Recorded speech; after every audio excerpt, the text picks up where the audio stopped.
नमस्कार मित्रों, मैं दीपक कौशिक मेरे YouTube channel RPSC online classes में आप लोगों का स्वागत करता हूं। कैसे हो आप लोग? आशा करता हूं आप लोग सब सुरक्षित होंगे और घर पे होंगे। घर पे रहिए, सुरक्षित रहिए, क्योंकि कोरोना जैसी महामारी चल रही है। जब तक इसका इलाज नहीं आता, अपने आप को सुरक्षित बनाए रखिए, मास्क का प्रयोग कीजिए। यही मेरी तरफ से आप लोगों को संदेश है मित्रों। इसके साथ ही अपन चालू करते हैं राजस्थान जी के प्रश्न बैंक पार्ट 2। इससे पहले मैंने प्रश्न बैंक पार्ट फर्स्ट आप लोगों को मेरे वीडियो पे अपलोड किया था, आप लोगों ने देख लिया होगा। अब मैं राजस्थान जी के प्रश्न बैंक पार्ट 2 लेके आया हूँ। इसमें भी सरल से कठिन की तरफ अपन धीरे धीरे क्वेश्चनों को लेके चलेंगे। प्रश्न आरंभ करने से पहले एक आप लोगों को खास बात, आप लोगों ने मेरे चैनल को लाइक एंड सब्सक्राइब नहीं किया है तो मेरे चैनल को लाइक एंड सब्सक्राइब कीजिए, जिससे आने वाले मेरे जितने भी वीडियो हैं जिनको मैं अपने YouTube channel RPSC online classes में अपलोड करूंगा, वो आप लोगों के पास डायरेक्ट पहुंच जाया करेंगे, जिससे आप लोगों का ही फायदा है। तो मेरे चैनल को लाइक एंड सब्सक्राइब कीजिए। चलो मित्रों, स्टार्ट करते हैं अपन। राजस्थान के निम्न बेसिनों में से कहाँ अधिकतम बीहड़ भूमि पाई जाती है? सीधा प्रश्न है आप लोगों के स्क्रीन पर। राजस्थान के निम्न बेसिनों में से कहाँ अधिकतम बीहड़ भूमि पाई जाती है? ये जो प्रश्न है, ये आरपीएससी के द्वारा जो सेकंड ग्रेड का एग्जाम कंडक्ट करवाया गया था 2017 में मित्रों, उसमें ये प्रश्न पूछा गया है। तो ये बोल रहा है कि निम्न बेसिनों में से कहाँ अधिकतम बीहड़ भूमि पाई जाती है? तो ऊपरी बनास, चंबल, लूनी और मध्यमाही, इन चारों में से किस जगह बीहड़ सबसे ज्यादा पाए जाते हैं? तो आप लोगों को जैसा कि ध्यान ही होगा, बीहड़ सबसे ज्यादा चंबल की तरफ ही ज्यादा पाए जाते हैं। तो सबसे ज्यादा जो बीहड़ भूमि जो पाई गई है वह चंबल बेसिन में ही पाई जाती है। तो इसका आंसर कौन सा राइट होगा मित्रों? B is a right answer. Then अपन बी पर क्लिक कर देते हैं मित्रों।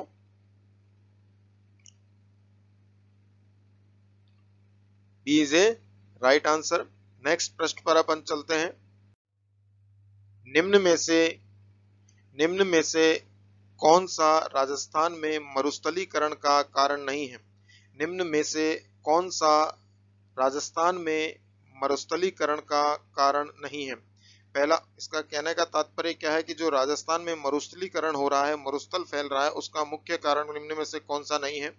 ए ऑप्शन है जनसंख्या दबाव, बी ऑप्शन है अतिचारण, सी ऑप्शन है सौर ऊर्जा उत्पादन और डी ऑप्शन है वनो उन्मूलन। इन चारों में से कौन सा ऑप्शन मित्रों सही है इस प्रश्न के अनुसार कि निम्न में से राजस्थान के मरुस्थलीकरण का कारण नहीं है? यदि यह एग्जाम देखें तो यह भी मित्रों सेकंड ग्रेड में पूछा गया था आरपीएससी के माध्यम से।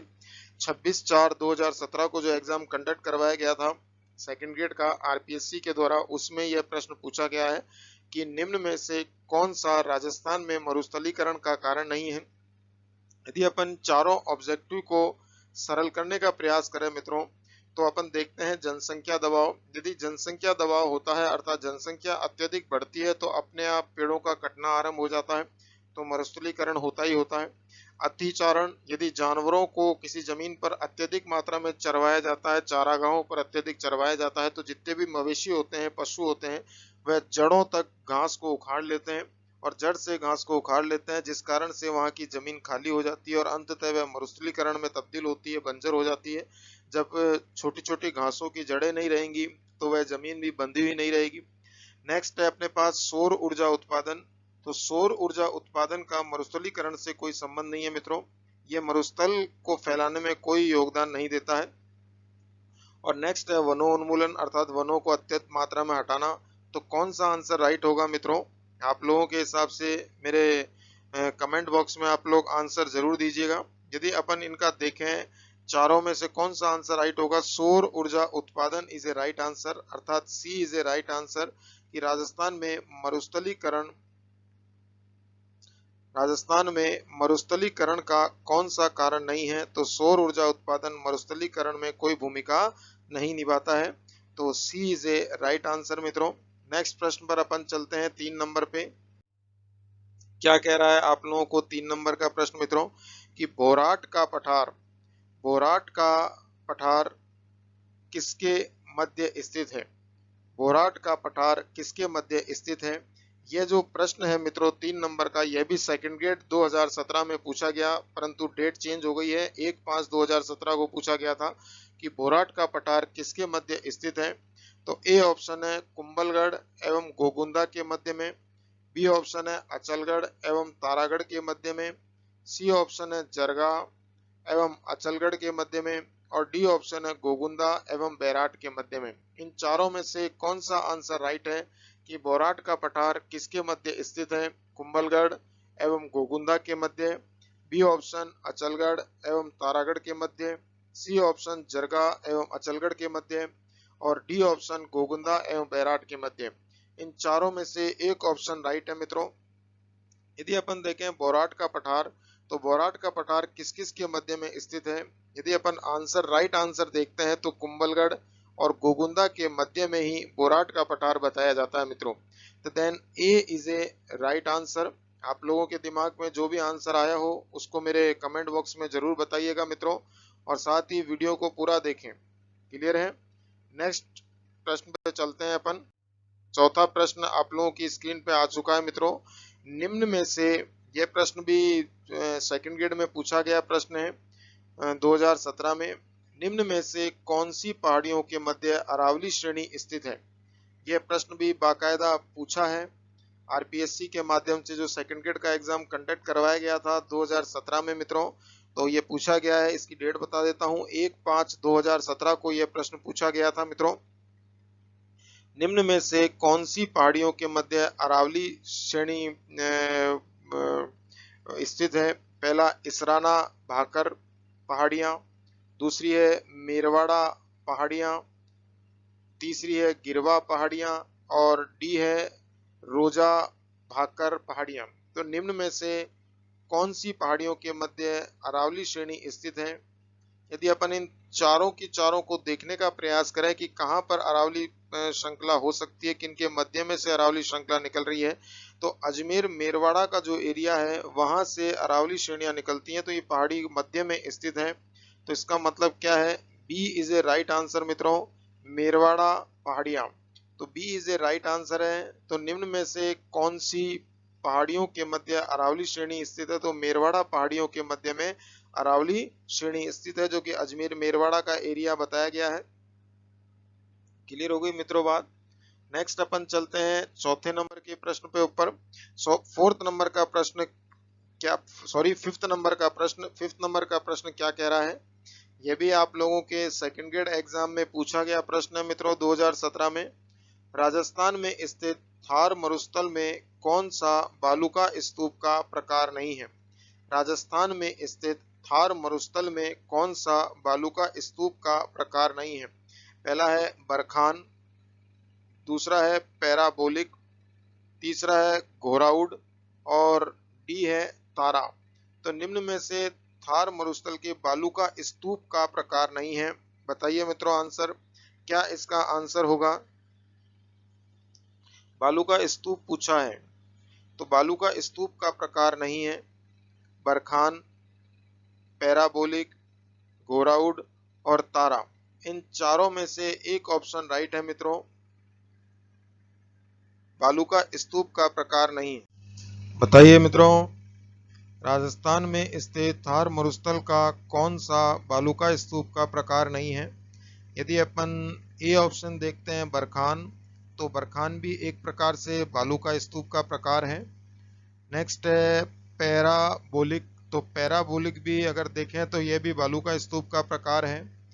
तीसरे नंबर पर है घोराउड, और चौथे नंबर पर है तारा। यदि अपन तारा देखते हैं तो तारा भी एक प्रकार का बालू का स्तूप ही बताया गया है मित्रों। तो राइट आंसर क्या होगा, right answer C is a right answer. घोराउड बालू का स्तूप का प्रकार नहीं है मित्रों। तो आप लोगों को किस पे क्लिक करना है, सी पे क्लिक करना है, सी इज ए राइट आंसर। और आप लोगों के मस्तिष्क में जो भी आंसर आया हो आप लोग उस पर काला कर दीजिए, सॉरी काला क्या, आप कमेंट बॉक्स में आप लोग लिख दीजिए। काला तो आप लोगों को एग्जाम में करना है, यहाँ पे तो आपको कमेंट बॉक्स में ही लिखना है ए बे से और दें। तो घोराउड जो है वह बालुका स्तूप का मित्रों प्रकार नहीं है, बल्कि बरखान, पैराबोलिक और तारा, ये तीनों के तीनों बालुका स्तूप के प्रकार बताए गए हैं मित्रों। क्लियर हो गई बात। नेक्स्ट पेज पर अपन चलते हैं छठे प्रश्न पर। छठा प्रश्न क्या कहता है मित्रों, देखें, पश्चिमी राजस्थान में पश्चिमी रेतीला मैदान की पूर्वी सीमा निम्न में से कौन सी समवर्षा रेखा बनाती है। पश्चिमी राजस्थान की पश्चिमी रेतीला मैदान की पूर्वी सीमा निम्न में से कौन सी समवर्षा रेखा बनाती है, बताइए मित्रों। ए ऑप्शन है 40 सेंटीमीटर, बी ऑप्शन है 15 सेंटीमीटर, सी ऑप्शन है 80 सेंटीमीटर और डी ऑप्शन है 25 सेंटीमीटर। जो राजस्थान में, दोबारा प्रश्न बोल देता हूं, पश्चिमी राजस्थान में पश्चिमी रेतीला मैदान की पूर्वी सीमा निम्न में से कौन सी समवर्षा रेखा बनाती है। यह प्रश्न भी आप लोगों के सेकंड ग्रेड एग्जाम 2017 में पूछा गया था मित्रों। तो बताइए, पश्चिमी राजस्थान में पश्चिमी रेतीला मैदान की पूर्वी सीमा निम्न में से कौन सी समवर्षा रेखा बनाती है। 40 सेंटीमीटर, 15 सेंटीमीटर, 80 सेंटीमीटर या 25 सेंटीमीटर। यदि अपन इन चारों ऑप्शनों में से देखते हैं मित्रों, तो A is a right answer. Then 40 centimetre समवर्षा रेखा बनाती है। पश्चिमी राजस्थान में पश्चिमी रेतीले मैदान की पूर्वी सीमा 40 सेंटीमीटर की समवर्षा रेखा बनाती है। यदि आप लोगों के किस किस के 40 सेंटीमीटर राइट आंसर है, उस पर आप लोग मेरे कमेंट बॉक्स में लिखिए, और जिन्होंने गलत आंसर दिया है वो भी गलत आंसर को रखे रहने दें, डिलीट ना करें। नेक्स्ट अपन चलते हैं मित्रों 7वें नंबर के प्रश्न पर। राजस्थान, ये 7वां नंबर का प्रश्न आप लोगों की स्क्रीन पे आ चुका है। राजस्थान में निम्न में से कौन से जिले मुख्यतः बीहड़ प्रभावित हैं। अर्थात जो राजस्थान के जिले हैं जहां पर बीहड़ सबसे ज्यादा पाए गए हैं, कौन से जिले हैं जो राजस्थान में बीहड़ से प्रभावित हैं, ये बताइए मित्रों आंसर इसका। भीलवाड़ा, डूंगरपुर, राजसमंद। बी ऑप्शन है कोटा, सवाई माधोपुर और धौलपुर। सी ऑप्शन है अजमेर, भीलवाड़ा और पाली। और डी ऑप्शन है बांसवाड़ा, डूंगरपुर और जैसलमेर।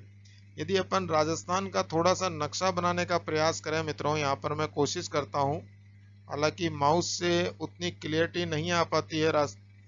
माउस टेढ़ा मेढ़ा चलता है, हिलता रहता है माउस बीच बीच में, तो भी मैं अप्रोक्सीमेट बनाने का प्रयास करता हूं, क्योंकि राजस्थान का नक्शा काफी सरल बताया गया है, पतंग की आकृति का होता है राजस्थान का नक्शा। तो आप लोग बताइए निम्न में से कौन सा आंसर सही है मित्रों, कि जो बीहड़ की आकृति बताई गई है, बीहड़ जो प्रभावित जिले हैं मुख्य रूप में से कौन से हैं, बताइए मित्रों।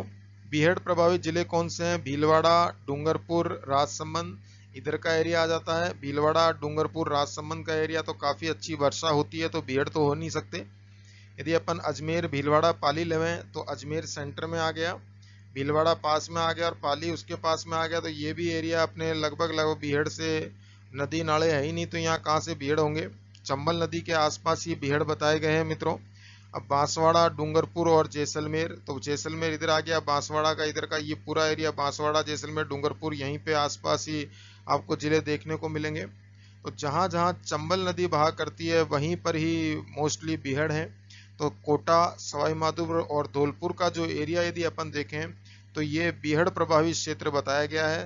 तो B is a right answer मित्रों। तो अपन बी पर क्लिक कर देते हैं।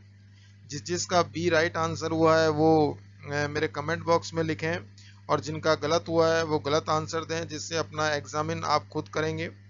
नेक्स्ट यदि अपन चलते हैं मित्रों 8 नंबर के प्रश्न के ऊपर। ये 8 नंबर का प्रश्न आप लोगों की स्क्रीन पर आ चुका है मित्रों। 8 नंबर का प्रश्न है, यह भी सेकंड ग्रेड में 2017 में पूछा गया प्रश्न है। यह प्रश्न क्या कह रहा है मित्रों, निम्न में से राजस्थान में कौन सा क्षेत्र बालू का स्तूप मुक्त है। निम्न में से कौन सा क्षेत्र राजस्थान में बालू का स्तूप मुक्त है। ए ऑप्शन है मित्रों बायतू, चौहटन। बी ऑप्शन है शेरगढ़ और शिव। सी ऑप्शन है पोखरण और फलौदी और पोखरण। और डी ऑप्शन है ओसिया और शेरगढ़। बताइए मित्रों, इन चारों में से कौन सा आंसर राइट हो? बताइए मित्रों। बायतू चौटन, शेरगढ़ शिव, फलौदी पोखरण और डी है ओसिया एवं शेरगढ़। निम्न में से बालूका स्तूप मुक्त प्रदेश है। आप लोग क्लिक कीजिए, आप लोग क्लिक कीजिए मेरे कमेंट बॉक्स पर कि कौन सा आंसर आप लोगों के हिसाब से राइट है। बताइए मित्रों। यदि अपन देखते हैं इसका राइट आंसर, तो राइट आंसर सी इसका राइट आंसर है। फलौदी व पोखरण जो एरिया है वह बालूका स्तूपों से मुक्त एरिया है मित्रों। क्लियर हो गई बात। नेक्स्ट प्रश्न आप लोगों की स्क्रीन पर। 9वां प्रश्न, निम्न में से राजस्थान के किस जिले में बांका पट्टी फैली हुई है? सीधे सीधी बात है, निम्न में से किस जिले में बांका पट्टी फैली हुई है? ए ऑप्शन है चूरू, बी ऑप्शन है भीलवाड़ा, सी ऑप्शन है सीकर एंड डी ऑप्शन है नागौर। यदि अपन इन चारों में से देखें तो पहले आप लोगों को बता देता हूं बांका पट्टी क्या होती है मित्रों। एक्चुअल में राजस्थान सरकार या भारत सरकार के द्वारा कुछ क्राइटेरिया डिसाइड किए गए हैं। कोई बांका पट्टी का मतलब ये नहीं है यहाँ पे कि ये बाकी है इसलिए बांका पट्टी है। तो बाकी का आप लोग दिमाग में लगाएं कि बाकी हुई है, बाकी है इसलिए बांका पट्टी है, ऐसा कुछ नहीं है मित्रों। इसका नाम बांका पट्टी इसलिए रख दिया गया है कि यहाँ के लोगों की जो कुबड़ निकल जाता है लोगों का, और पीठ मुड़ जाती है, कमर झुक जाती है, इसलिए इसको बांका पट्टी नाम दे दिया गया है। ये थोड़ा नक्शा बना रहा हूं मित्रों। अब बांका पट्टी यहाँ पे कमर क्यों झुक जाती है, पीठ क्यों निकल जाती है, इसका मुख्य कारण है मित्रों कि पानी में अत्यंत मात्रा में फ्लोराइड पाया गया है। तो पानी में अत्यंत मात्रा में फ्लोराइड पाए जाने के कारण यहाँ के रहने वाले जितने व्यक्ति हैं उस पानी को ग्रहण करते हैं तो उनकी हड्डियां जो होती हैं टेढ़ी मेढ़ी हो जाती हैं, गलने लग जाती हैं और टेढ़ी मेढ़ी हो जाती हैं, जिससे कि उनकी कमर झुक जाती है। तो इस कारण से उसको बांका पट्टी नाम दे दिया गया है। तो यहाँ पर आंसर क्या पूछ रहा है मित्रों, निम्न में से राजस्थान के किस जिले में बांका पट्टी फैली हुई है? हालांकि यदि राजस्थान के जिले को देखते हैं कि सबसे ज्यादा जो बांका पट्टी फैली हुई है वो यहाँ पर अपन देखें कि सबसे अधिक मात्रा में जो फ्लोराइड पाया जा रहा है वह नागौर की तरफ पाया जा रहा है। खारा पानी पाया जा रहा है, उसमें फ्लोराइड की मात्रा अत्यंत है। तो D is a right answer मित्रों।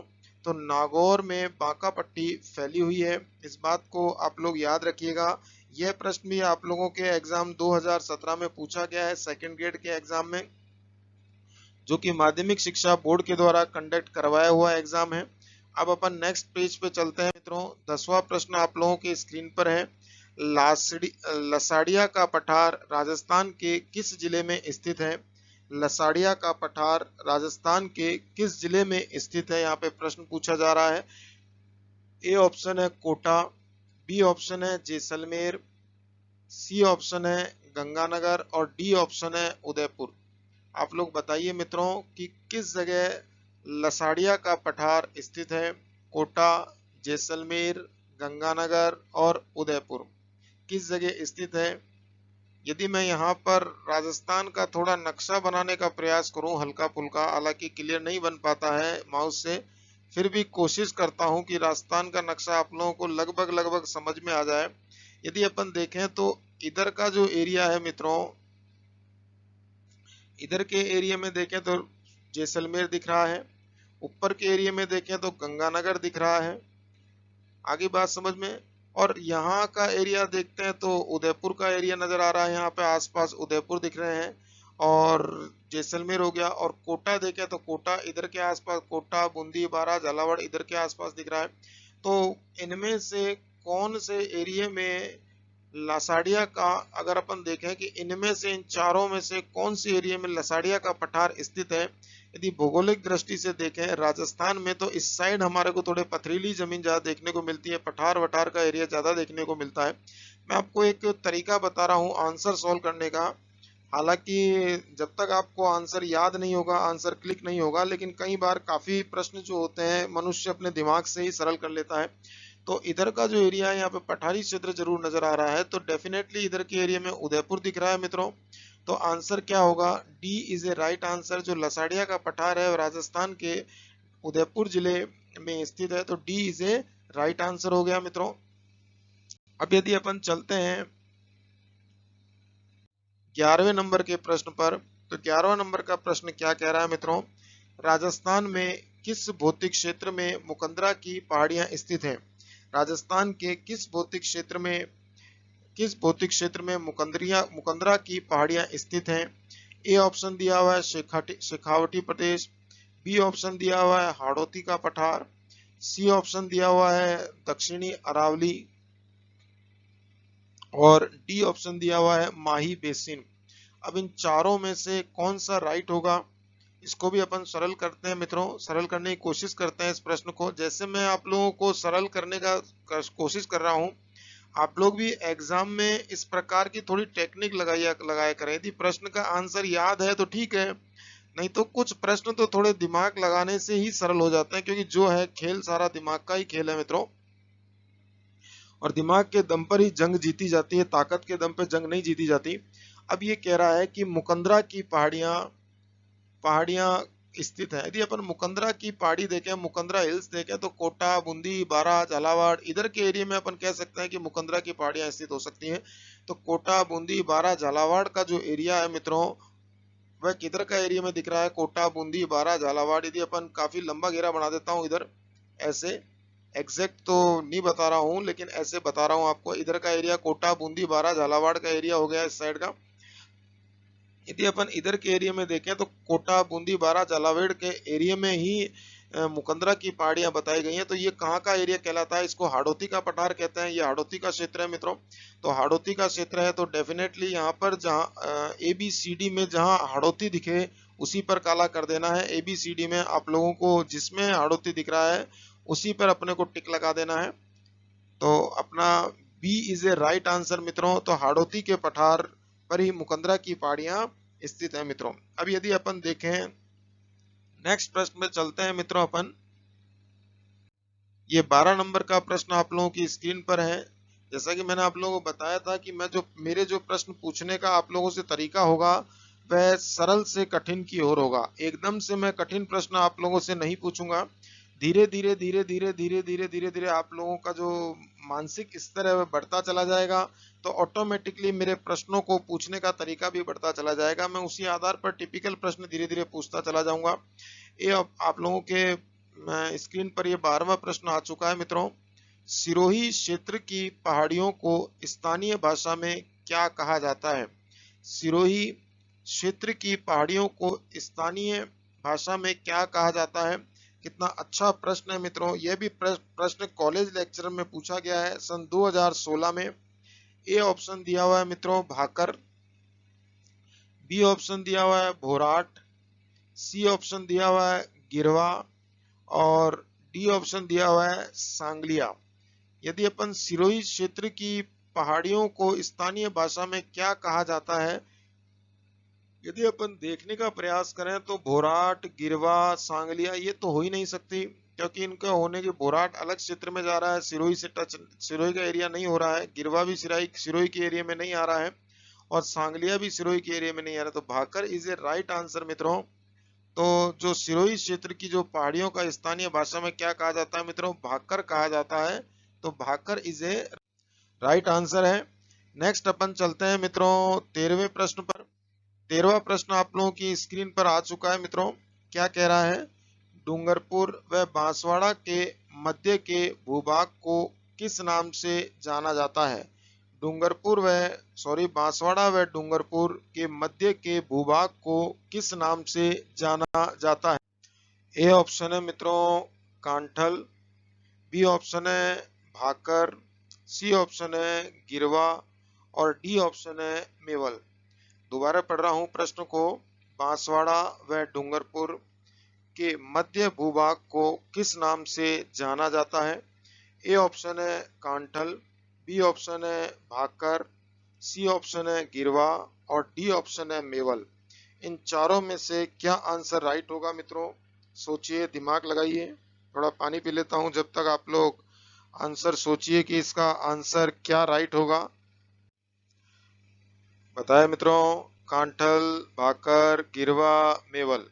बांसवाड़ा और डूंगरपुर के मध्य भूभाग को किस नाम से जानते हैं? 13वें प्रश्न का आंसर बताइए मित्रों। यदि अपन 13वें प्रश्न को देखते हैं तो बांसवाड़ा और डूंगरपुर के मध्य का जो भूभाग जाना जाता है वह मेवल के नाम से जाना जाता है। तो D is a right answer, क्योंकि कांठल, भाकर, गिरवा ये नहीं हो सकता, क्योंकि ये जो कांठल प्रदेश है, भाकर प्रदेश और गिरवा प्रदेश है, ये बांसवाड़ा और डूंगरपुर के एरिया में नहीं आता है मित्रों। आप लोगों को थोड़ा नक्शा भी याद रखना पड़ेगा, तब जाके इनके आंसर एकदम सटीक निकलेंगे। तो कांठल प्रदेश अलग है, भाकर अलग है और गिरवा अलग है। मेवल जो प्रदेश है डेफिनेटली इनके मध्य में आता है। अब अपन नेक्स्ट प्रश्न पे चलते हैं मित्रों। 14वां नंबर आप लोगों के प्रश्न पर हाजिर है। राजस्थान के किस प्रदेश में बीहड़ मिलते हैं? यदि अपन बीहड़ देखें तो Banas basin, B option Mahi basin, C option Luni basin और डी ऑप्शन चंबल बेसिन। यह प्रश्न भी मित्रों पूछा गया है। ये कोई सामान्य प्रश्न नहीं है। आप लोगों को लग रहा होगा कितना सरल प्रश्न है, लेकिन ये राजस्थान की सबसे बड़े एग्जाम में पूछा गया प्रश्न है। आरएस के एग्जाम में पूछा गया प्रश्न है ये। राजस्थान में आरएस से बड़ा कोई एग्जाम नहीं है। जैसे केंद्र में आईएएस से बड़ा, यूपीएससी में जो आईएएस का एग्जाम कंडक्ट करवाती है उससे बड़ा कोई एग्जाम नहीं है, उसी प्रकार से आरपीएससी में जो आरएस का एग्जाम है उससे बड़ा कोई एग्जाम नहीं है। तो राजस्थान के किस प्रदेश में बीहड़ मिलते हैं? यह आरएस प्री 2012 में पूछा गया प्रश्न है। ए ऑप्शन है बनास बेसिन, बी ऑप्शन है माही बेसिन, सी ऑप्शन है मित्रों लूनी बेसिन और डी ऑप्शन है चंबल बेसिन। इन चारों में से यदि अपन आंसर देखें तो आपको पहले ही मैंने बताया था कि जो बीहड़ है वह अधिकांश चंबल के एरिया में पाए जाते हैं। तो definitely D is a right answer. तो चंबल बेसिन में ही बीहड़ मिलते हैं अधिकांश रूप से। नेक्स्ट अपन चलते हैं मित्रों 15वां प्रश्न आप लोगों की स्क्रीन पर आ चुका है। 15वां प्रश्न क्या कह रहा है? निम्नलिखित में से कौन सा एक कारण राजस्थान में मरुस्थलीकरण का नहीं है? अर्थात निम्न में से कौन सा एक कारण राजस्थान में मरुस्थलीकरण का नहीं है? ये भी पहले भी मैं पूछा है मैंने प्रश्न, लेकिन उसमें एक दो टॉपिक अलग हो गए, अर्थात ऑब्जेक्टिव अलग हो गए। ये ऑब्जेक्टिव पहले नहीं था, अब ये ऑब्जेक्टिव आ गया है। अब देखें आप लोग, यह प्रश्न भी पूछा गया है मित्रों, यह भी आरएस के अंदर पूछा गया है। आरएस प्री 2012 में पूछा गया प्रश्न है कि मरुस्थलीकरण का कारण नहीं है। ए ऑप्शन अतिचारण बिल्कुल है, अतिचारण मरुस्थलीकरण का कारण, क्योंकि जो मवेशी होते हैं जब चारागाहों को चरते हैं तो चारागाहों चरते चरते वे जड़ों तक घास को उखाड़ देते हैं, जिससे कि जमीन खाली हो जाती है और मरुस्थलीकरण होने की संभावना रहती है। इसी के साथ साथ वनोन्मूलन, वनों को काटना, शहरीकरण के लिए भी जंगल कट रहे हैं, तो यह भी मरुस्थलीकरण का कारण हो रहा है। तो अनुचित मृदा व जल प्रबंधन मरुस्थलीकरण का कारण है या नहीं है? कौन सा मरुस्थलीकरण का कारण नहीं है? यदि इन चारों ऑप्शनों में से देखें तो बताइए मित्रों कौन सा आंसर सही होगा इसका? बताइए मित्रों, अतिचारण, वनोन्मूलन, शहरीकरण व अनुचित मृदा एवं जल प्रबंधन, इनमें से कौन सा मरुस्थलीकरण का कारण नहीं है? अतिचारण होगा तो भी मरुस्थल बढ़ता है, वनोन्मूलन होता है तो मरुस्थल बढ़ता है, अनुचित मृदा व जल प्रबंधन होता है तभी मरुस्थल बढ़ता है, या शहरीकरण होता है तब मरुस्थल बढ़ता है। इन चारों में से कौन सा ऑप्शन राइट होगा मित्रों? यह प्रश्न भी पूछा गया है आरएस प्री 2012 में। तो कौन सा आंसर इसका राइट हो सकता है? अतिचारण, वनोन्मूलन, शहरीकरण या अनुचित मृदा एवं जल प्रबंधन? यदि अपन जल प्रबंधन करते हैं तो जल प्रबंधन के लिए हमें क्या करना पड़ता है? पानी को घेरना पड़ता है। इस प्रकार से चारों तरफ से मैनेजमेंट करा, जल प्रबंधन करा तो उसको घेर लिया, तो पानी को बांध बना के घेर लिया गया है। तो घेरने से चारों तरफ की जो भूमि होती है वह बंजर हो जाती है मित्रों, क्योंकि इस भूमि के पानी के सोर्स बिल्कुल खत्म हो जाता है, पानी यहीं एकत्रित होने लगता है, और जहां पानी नहर के रूप में निकल जाता है वहां पर तो हरा रहेगा, बाकी जमीन बंजर हो जाती है। तो यह भी एक मरुस्थलीकरण का कारण बताया गया है। तो शहरीकरण इज ए राइट आंसर मित्रों। शहरीकरण मरुस्थलीकरण का कारण नहीं है। क्लियर हो गई बात? अर्थात जो 15वां प्रश्न है इसका सी इज ए राइट आंसर मित्रों। नेक्स्ट अपन चलते हैं 16वें प्रश्न पर। अंतः प्रवाह क्षेत्र राजस्थान के जिस भाग में है वह है?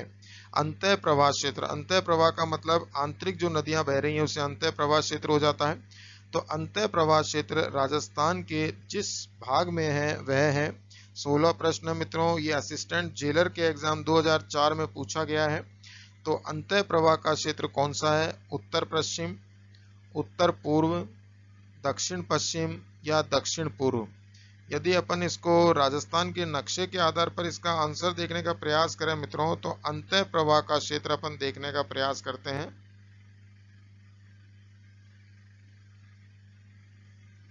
दोबारा से एक बार बनाता हूं।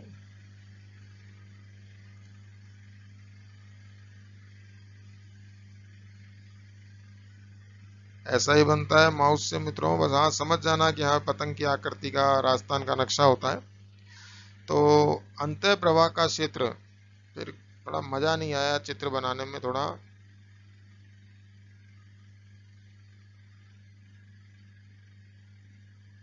अब थोड़ा तीखा बना है। ये अपन इसको मान सकते हैं, लग रहा है थोड़ा बहुत राजस्थान का नक्शा होगा। ठीक है, तो अंतः प्रवाह क्षेत्र यदि अपन देखें, चोटी बन गई राजस्थान के यहाँ पे। तो अंतः प्रवाह क्षेत्र कौन कौन सा, यहाँ उत्तर है, दक्षिण है, पूरब है और पश्चिम है। क्लियर हो गई बात? तो अंतः प्रवाह मतलब आंतरिक प्रवाह, अंदर ही अंदर नदियों का बहना। तो कौन सा आंसर राइट होगा? उत्तर उत्तर पश्चिम इधर का, या फिर उत्तर उत्तर पूर्व इस साइड का एरिया अंतः प्रवाह है, और या फिर अपने पास दक्षिण पश्चिम, ये दक्षिण पश्चिम, या फिर दक्षिण पूर्व। जो अंतः प्रवाह का क्षेत्र यदि अपन देखें तो राजस्थान में जो अरावली पर्वत श्रृंखला है वह इस प्रकार से निकल रही है मित्रों, ऐसे निकल रही है।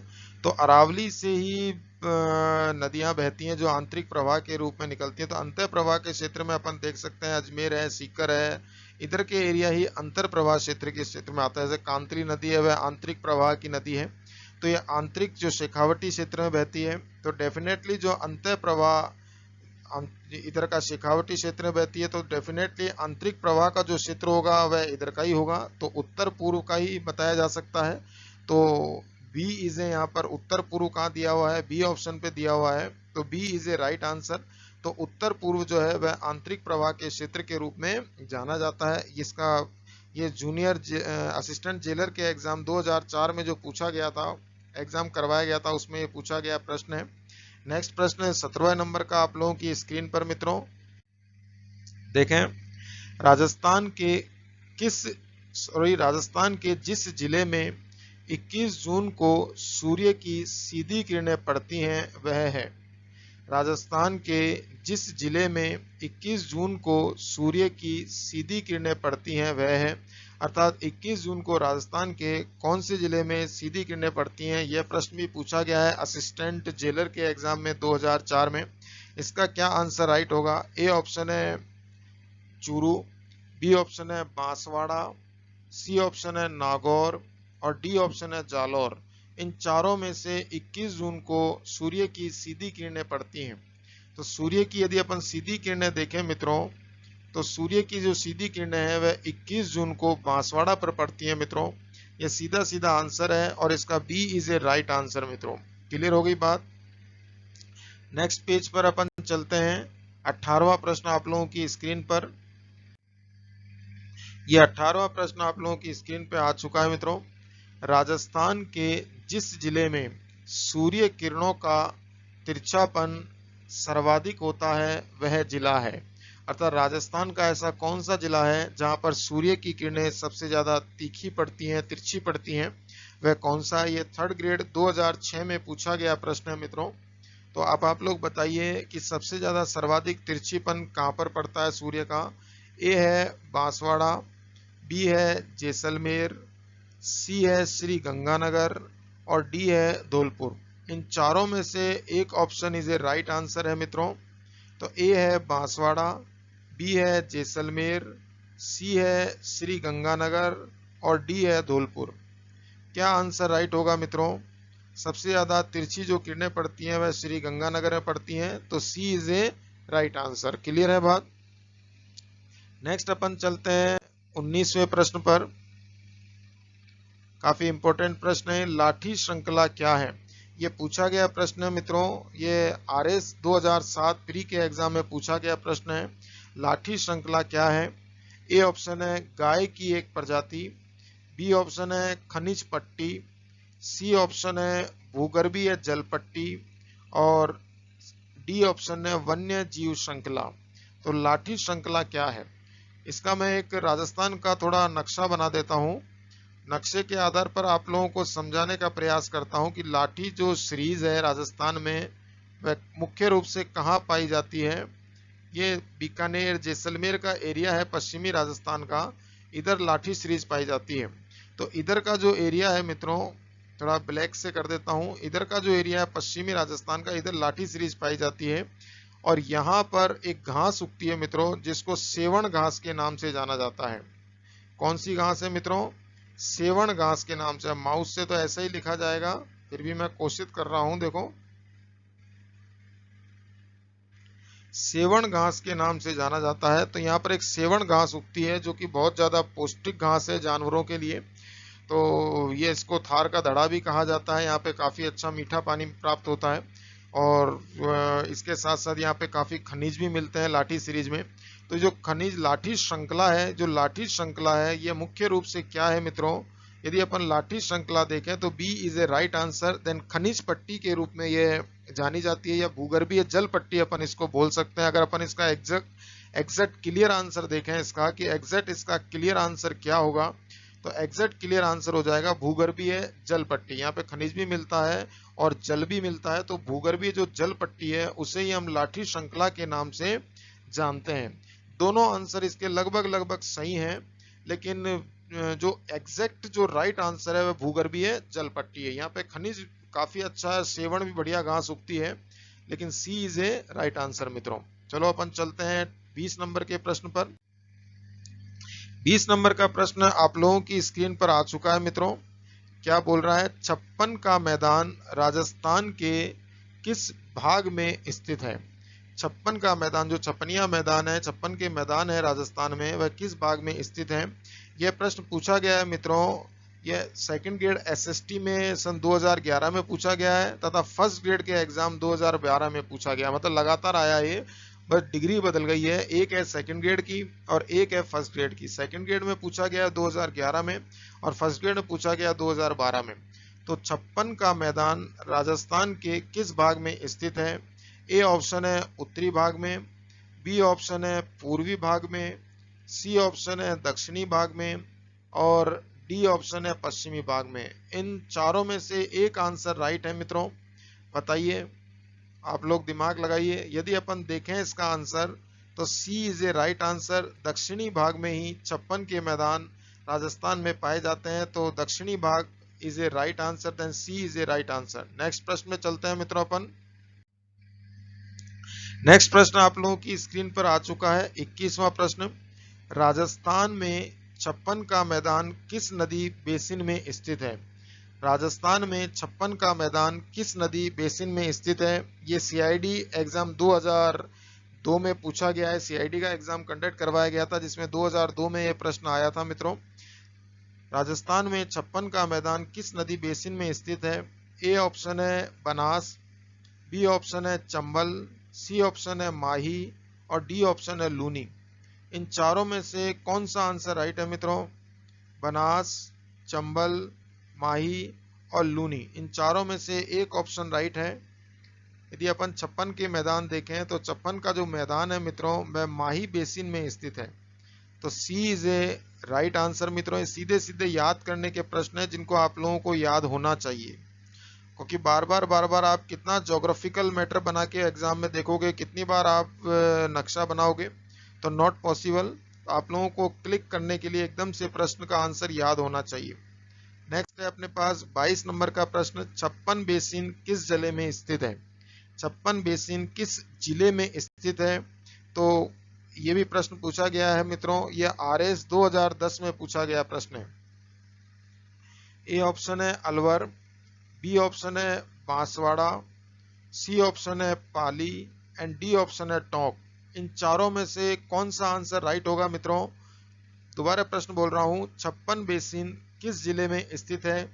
ए ऑप्शन है अलवर, बी ऑप्शन है बांसवाड़ा, सी ऑप्शन है पाली एंड डी ऑप्शन है टोंक। यदि अपन छप्पन बेसिन देखें तो माही नदी के हैं, तो माही नदी बेसिन में स्थित है, तो डेफिनेटली माही बेसिन में यदि 56 के मैदान है तो 56 बेसिन का होगा, ये बांसवाड़ा के आसपास का एरिया ही हो सकता है। तो B is a right answer मित्रों। अब अपन नेक्स्ट प्रश्न में चलते हैं 23 नंबर के प्रश्न पर। 23 नंबर का प्रश्न आप लोगों की स्क्रीन पर आ चुका है मित्रों। 56 का मैदान राजस्थान के किन जिलों में स्थित है? 56 का मैदान राजस्थान के किन जिलों में स्थित है? ए ऑप्शन है कोटा बारां, बी ऑप्शन है जालौर पाली, सी ऑप्शन है जैसलमेर बाड़मेर और डी ऑप्शन है बांसवाड़ा डूंगरपुर। यह प्रश्न पूछा गया है जूनियर अकाउंटेंट के एग्जाम 2016 में मित्रों। तो 56 के जो मैदान है वह राजस्थान के किन जिलों में स्थित है? यदि अपन देखें कि इसका क्या आंसर राइट होगा मित्रों, तो इसका D is a right answer. Banswara और डूंगरपुर के एरिया में 56 के मैदान स्थित है मित्रों। नेक्स्ट पेज पे चलते हैं अपन। 23 प्रश्न आप लोगों की स्क्रीन पर आ चुका है मित्रों। सॉरी 24 प्रश्न आ चुका है, 23 मैंने सरल करा दिया है। 24 आप लोगों के प्रश्न है, ये प्रयोगशाला के एग्जाम 2016 में पूछा गया प्रश्न है मित्रों। क्लियर है? इसमें क्या दे रहा है ये? संरचनात्मक दृष्टि से राजस्थान के भौतिक स्वरूप भारत के निम्नलिखित में से किन उच्चावच प्रदेश का हिस्सा है? अर्थात अगर अपन ये प्रश्न क्या कहना चाह रहा है कि संरचनात्मक दृष्टि से जो राजस्थान का भौतिक स्वरूप है वह भारत के किस प्रदेशों का या किस उच्चावच प्रदेशों का हिस्सा है? अब ऑप्शन देखते हैं। ए ऑप्शन है उत्तर वृहत मैदान व प्रायद्वीपीय पठार, बिल्कुल राइट आंसर है, पहला ही दिख रहा है अपने को। दूसरा है उत्तरी पर्वतीय प्रदेश उत्तरी वृहत मैदान, नहीं। तटीय मैदान प्रायद्वीपीय प्रदेश, तो तटीय मैदान गलत है, प्रायद्वीपीय प्रदेश पठार राइट है। प्रायद्वीपीय पठार बिल्कुल सही है, बट उत्तरी पर्वतीय प्रदेश गलत है। तो इन चारों में से सीधा आंसर हमारे को दिखता हुआ नजर आ रहा है कि उत्तरी वृहत मैदान और प्रायद्वीपीय पठार पे ही राजस्थान उच्च प्रदेश स्थित है। क्लियर होगी बात? नेक्स्ट प्रश्न में चलते हैं अपन 25वें नंबर पर। आप लोगों की स्क्रीन पे आ चुका है 25। यह प्रश्न भी प्रयोगशाला सहायक में पूछा गया प्रश्न है मित्रों। निम्नलिखित में से कौन सा पठार अरावली पर्वत से संबद्ध नहीं है? निम्नलिखित में से कौन सा पठार अरावली पर्वत से संबद्ध नहीं है? ए नंबर है लसाड़िया का पठार, बिल्कुल है। उड़िया पठार बिल्कुल है। बघेलखंड पठार, इसमें कंफ्यूजन है मित्रों। नेक्स्ट है बोराट पठार, अर्थात बोराट पठार भी है, उड़िया पठार भी है, लसाड़िया पठार भी है, तो कंफ्यूजन इसमें है। तो डेफिनेटली ये इससे संबद्ध नहीं रखता है, इसलिए हमारे दिमाग में प्रश्न चिन्ह आया है। तो C is a right answer मित्रों। नेक्स्ट 26 नंबर का प्रश्न। जिस जिले में नेशनल वुड फॉसिल पार्क स्थित है वह है? यह प्रश्न पूछा गया मित्रों RS प्री 1999 में, अर्थात 1999 में। इसके साथ साथ ये ग्राम सेवक 2008 में भी यह प्रश्न पूछा गया है। तो नेशनल वुड फॉसिल पार्क स्थित है। ए ऑप्शन है बाड़मेर, बी ऑप्शन है जैसलमेर, सी ऑप्शन है चूरू एंड डी ऑप्शन है सीकर। इन चारों में से कौन सा आंसर राइट है मित्रों? ए ऑप्शन है बाड़मेर, बी ऑप्शन है जैसलमेर, सी ऑप्शन है चूरू एंड डी ऑप्शन है सीकर। अगर इन चारों में से यदि अपन राइट आंसर देखें तो नेशनल वुड फॉसिल पार्क जो है मित्रों वह जैसलमेर में स्थित है। Then B is a right answer मित्रों। क्लियर हो गई बात? नेक्स्ट प्रश्न पे चलते हैं अपन मित्रों। नेक्स्ट प्रश्न आप लोगों के 27वें नंबर का प्रश्न आ चुका है। 27वें नंबर का जो प्रश्न है वह क्या कह रहा है आपको? कौन सा युग्म सही है? कौन सा युग्म सही है यह पूछना चाह रहा है। ए ऑप्शन है राजस्थान के मरुस्थल और बी ऑप्शन है जनसंख्या का प्रतिशत। इधर दे रखा है राजस्थान का जो मरुस्थल है, मरुस्थल क्षेत्र है वह 60 क्षेत्रफल और जनसंख्या का प्रतिशत 40, अर्थात मरुस्थल का जो क्षेत्र है वहां पर 40% जनसंख्या निवास करती है। इधर प्रतिशत दे रखा है 55, इधर दे रखा है जनसंख्या का प्रतिशत 45, इधर दे रखा है 50, इधर दे रखा है 50 और इधर दे रखा है 40 और इधर दे रखा है 60। तो इनमें से कौन सा आंसर राइट है? एक तो पहला हमारे को इसमें से क्या ढूंढना है, हमारे को इसमें ढूंढना है कि राजस्थान में मरुस्थल का क्षेत्रफल कितना है। पहला तो हमारे को यह पता लगाना है कि 60 है, 55 है, 50 है या 40 है। पहला तो हमारे को ये ढूंढने का प्रयास करना है। तो हमारे जहाँ तक हमेशा पढ़ा है कि राजस्थान का जो मरुस्थलीय क्षेत्रफल है वह लगभग 60 है। तो 60% भाग पर राजस्थान का मरुस्थल फैला हुआ है। तो अपना जो यहाँ पर अगर अपन क्लिक करें इस जगह, तो 60% भाग पर राजस्थान के मरुस्थल फैला हुआ है। क्लियर हो गई बात। और फिर जब 60% भाग पर फैला हुआ है तो हमने ये भी पढ़ा है कि जो मरुस्थल में जो जनसंख्या रहती है वह लगभग 40% ही रहा करती है। तो यहाँ पर हमारे को 40 दिख रहा है। तो डेन कौन सा युग्म सही है मित्रों? हमारा A is a right answer. Clear हो गया, प्रश्न समझ में आ गया। यहाँ पर हमारे को पूछ रहा है कि कौन सा युग्म सही है, तो हमारे यहाँ पे दिया हुआ है राजस्थान का मरुस्थल। तो राजस्थान का जो मरुस्थल का जो क्षेत्र है हमारे यहाँ पर जो फैला हुआ है वह लगभग 60 है। 60% भाग पर मरुस्थल फैला हुआ है। और 60% भाग फैला हुआ तो इन तीनों से तो कोई मतलब ही नहीं है हमारे को।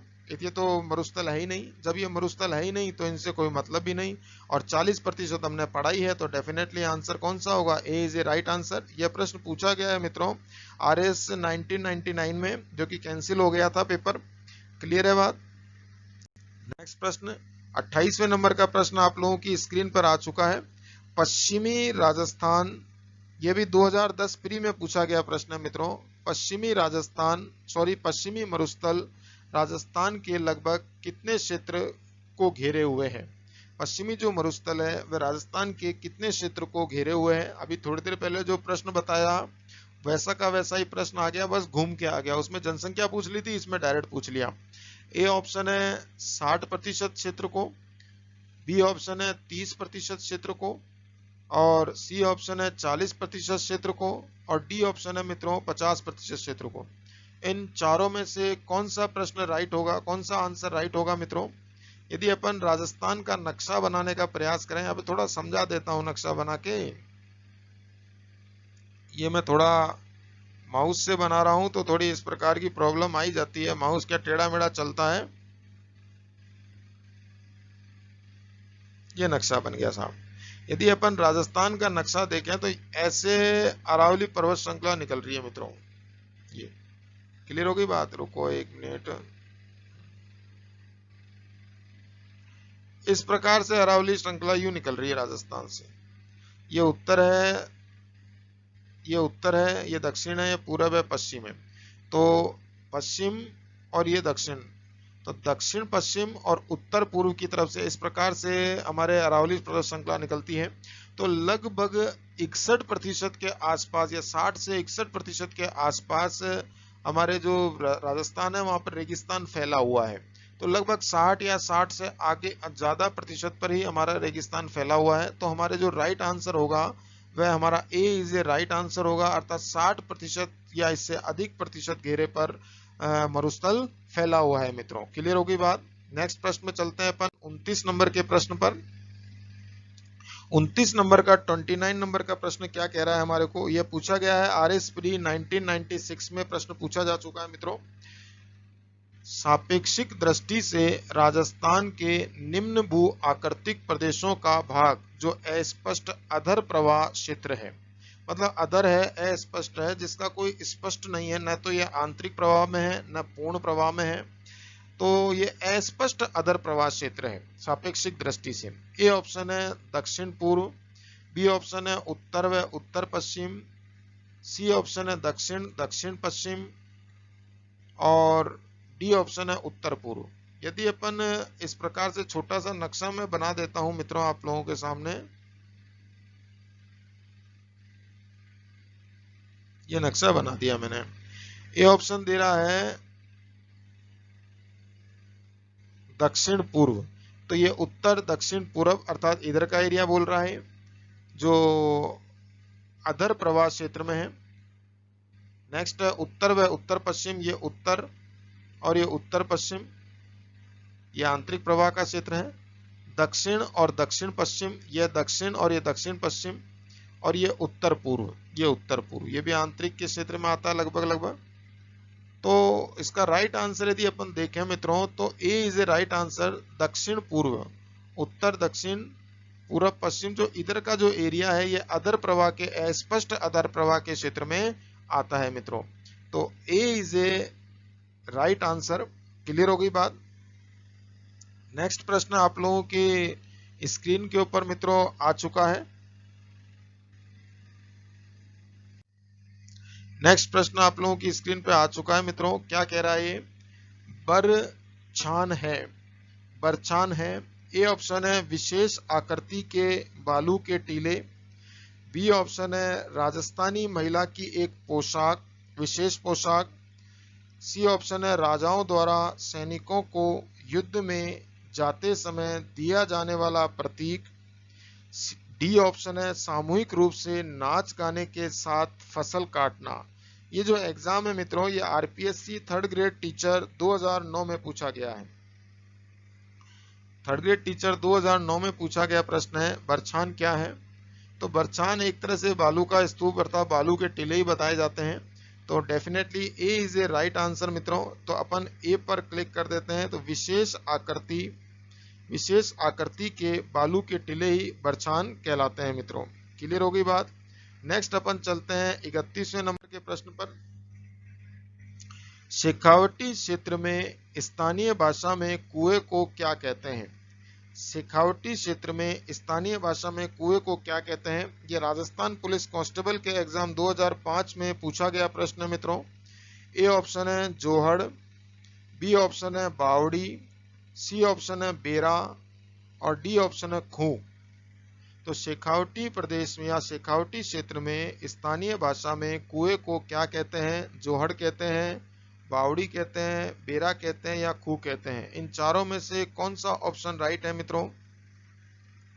यदि अपन इसका राइट आंसर देखें, शेखावटी में क्या कहा जाता है? शेखावटी में कुएं को जोहड़ा कहा जाता है। याद रखना, पश्चिमी इधर शेखावटी के क्षेत्र में कुएं को क्या कहा जाता है? जोहड़े के नाम से जाना जाता है। तो A is a right answer, जोहड़ इज ए राइट आंसर मित्रों। नेक्स्ट प्रश्न 32वां आप लोगों की स्क्रीन पर।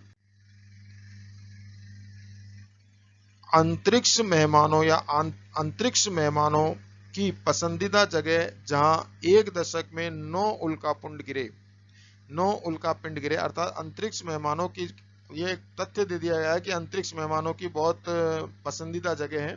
ये तो एक लाइन बनाई गई है।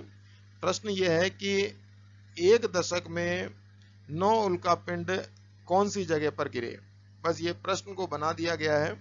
तो ए ऑप्शन है मेवात, बी ऑप्शन है वागड़, सी ऑप्शन है हाड़ौती और डी ऑप्शन है थार का रेगिस्तान। ये प्रश्न आया है मित्रों, ये थर्ड ग्रेड टीचर के एग्जाम 2006 में पूछा गया है। यदि अपन देखें तो एक साथ ये 9 उल्कापिंड गिरे थे, ये थार के रेगिस्तान में गिरे थे मित्रों। तो D is a right answer. Clear हो गई बात। नेक्स्ट अपन चलते हैं 33 नंबर के प्रश्न पर। 33 नंबर का प्रश्न क्या कह रहा है? राजस्थान का जिला जिसमें एक नगर लगभग 1300 मीटर की ऊंचाई पर बसा हुआ है। यह जो प्रश्न है मित्रों ये आरपीएससी थर्ड ग्रेड टीचर 2004 के एग्जाम में पूछा गया है। तब आरपीएससी कंडक्ट करवाती थी एग्जाम। तो राजस्थान का जिला जिसमें एक नगर लगभग 1300 मीटर की ऊंचाई पर बसा हुआ है। ए ऑप्शन है सिरोही, बी ऑप्शन है जालौर, सी ऑप्शन है चित्तौड़गढ़ और डी ऑप्शन है डूंगरपुर। कौन सा आंसर राइट आंसर है मित्रों इसका? ए ऑप्शन है सिरोही, बी ऑप्शन है जालौर, सी ऑप्शन है चित्तौड़गढ़ और डी ऑप्शन है डूंगरपुर। 1300 मीटर की ऊंचाई पर बसा हुआ है। तो सिरोही, दिखती सी बात है, सिरोही जो है काफी ऊंचाई पर बसा है। तो Sirohi is a right answer. तो लगभग 1300 मीटर की ऊंचाई पर जो राजस्थान का जिला बसा हुआ है मित्रों वह सिरोही ही बसा हुआ है। नेक्स्ट प्रश्न आप लोगों की स्क्रीन के ऊपर। हाड़ौती के पठार में राजस्थान का कौन सा क्षेत्र सम्मिलित किया जाता है? हाड़ौती के पठार में राजस्थान का कौन सा क्षेत्र सम्मिलित किया जाता है? तो इस प्रश्न को सरल करने से पहले मित्रों अपन इस प्रश्न का थोड़ा वो कर लेते हैं। अपन एक चित्र बना लेता हूं, अर्थात राजस्थान का नक्शा बनाने का प्रयास करता हूं यहाँ पर मैं। हालांकि माउस से उतनी क्लियरिटी नहीं आती है, लेकिन फिर भी कोशिश करता हूं कि आप लोगों के नक्शा समझ में आ जाए। ये राजस्थान का नक्शा बना दिया मैंने। अब हाड़ौती के पठार राजस्थान का, यहाँ पर टॉप पे है मित्रों, इसको ब्लैक कर देता हूं। यहाँ पर उत्तर है, यहाँ पर दक्षिण है, यहाँ पर पूरब है, और यहाँ पर पश्चिम है। इस प्रकार से उत्तर, दक्षिण, पूरब, पश्चिम जो हाड़ौती है, कोटा, बूंदी, बारा, झालावाड़, इधर का एरिया हाड़ौती कहलाता है इधर का। तो दक्षिण और ये पूरब है, तो दक्षिण और पूरब का क्षेत्र ही इसका राइट आंसर होगा मित्रों। तो राइट आंसर दक्षिण पूरब का क्षेत्र है, तो A is a right answer. तो दक्षिण पूर्व इसका राइट आंसर है मित्रों। अन्य ऑप्शंस को पढ़ने की आवश्यकता ही नहीं है, दक्षिण को पढ़ने की या फिर दक्षिण पश्चिम को पढ़ने की या उत्तर पूर्व को पढ़ने की। सीधा दिमाग में लगाना है, हाड़ौती किधर का एरिया है, कोटा बूंदी का एरिया हाड़ौती कहलाता है, और कोटा बूंदी इधर आता है। तो इधर आने के कारण ये हो गया अपने पास पूरब, और ये हो गया हमारा दक्षिण। तो दक्षिण पूरब इज ए राइट आंसर मित्रों। क्लियर होगी बात। नेक्स्ट प्रश्न, 35वां प्रश्न, राजस्थान के किस क्षेत्र में विंध्य पठार विस्तार है? राजस्थान के किस क्षेत्र में विंध्य पठार का विस्तार है? ये RS 2003 के अंदर पूछा गया प्रश्न है मित्रों। तो राजस्थान के किस क्षेत्र में विंध्य पठार का विस्तार है? इसको भी थोड़ा मैं नक्शे के आधार पर समझाने का प्रयास करता हूं आप लोगों को। राजस्थान का नक्शा बना देता हूं ऐसे। ये राजस्थान का नक्शा बन गया मित्रों। यहाँ पे मैं इसको यूं कर देता हूं। ये राजस्थान का नक्शा बन गया है। अब विंध्य पठार कहां पर स्थित है? यदि मैं ऊपर टॉप पे ले तो टॉप पर हो गया मित्रों उत्तर, इधर हो गया दक्षिण, इधर हो गया, थोड़ा कलर सेट नहीं हुआ,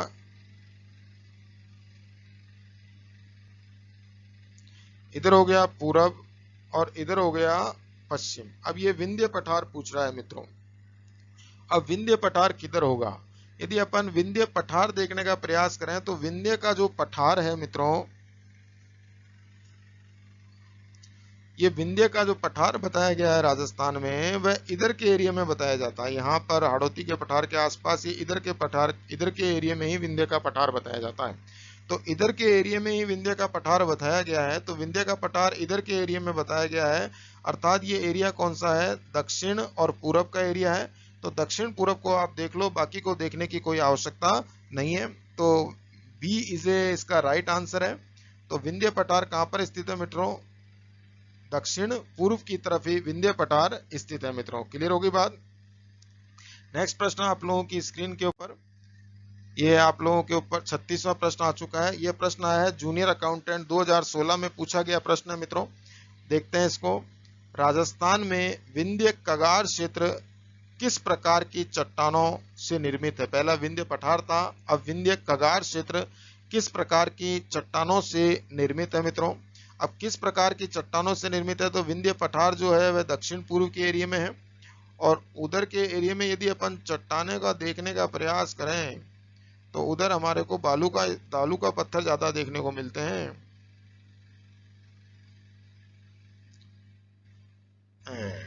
ये अपना विंध्य पठार का एरिया बताया जा रहा है। इधर हाड़ौती का पठार भी है, विंध्य पठार का एरिया भी है। तो इधर के यदि अपन एरिया में देखते हैं तो इधर ही है एरिया सारा का सारा। तो इसका राइट आंसर होगा मित्रों C is a right answer. Then बालू का पत्थर चट्टानों से निर्मित है ये, तो C is a right answer. इसके साथ दोस्तों ये मेरे क्वेश्चनों का जो बैंक है वह समाप्त होता है। इसके साथ मैं आप लोगों से विदा लेता हूं तथा जल्दी लौटता हूं नए क्वेश्चन बैंक के साथ, और राजस्थान के बारे में और अच्छी जानकारी के साथ दोबारा एक और अच्छा वीडियो बनाता हूं। इसके साथ साथ आप मेरे वीडियो को लाइक कीजिए एंड सब्सक्राइब कीजिए, तथा कमेंट बॉक्स में कमेंट करना ना भूलें। कमेंट जरूर करें और साथ में लाइक भी करें और सब्सक्राइब भी करें। आप लाइक करेंगे तो मुझे खुशी होती है, तथा सब्सक्राइब करेंगे तो मैं जितने भी वीडियो अपलोड करूंगा वह सीधे आप लोगों के पास पहुंच जाएंगे। इसके साथ ही मैं आप लोगों से विदा लेता हूं। नमस्कार दोस्तों।